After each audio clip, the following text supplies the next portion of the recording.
By continuing on the previous examples, let's see more advanced things related to lock.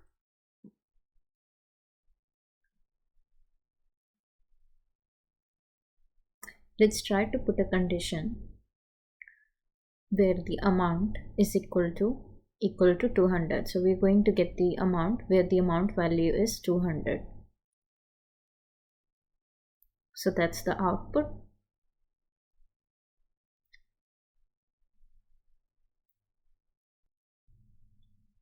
Now this will work even without the dot lock here. So you can directly specify the condition. And the output is saying. Now let's see another example. So if we just want to display a particular column, we can specify the ID here. I want to display the ID column, let's example. So as you can see, the ID value have been displayed where the amount is equal to 200.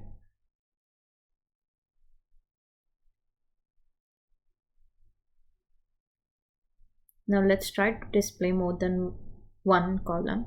Let's say I want ID and amount.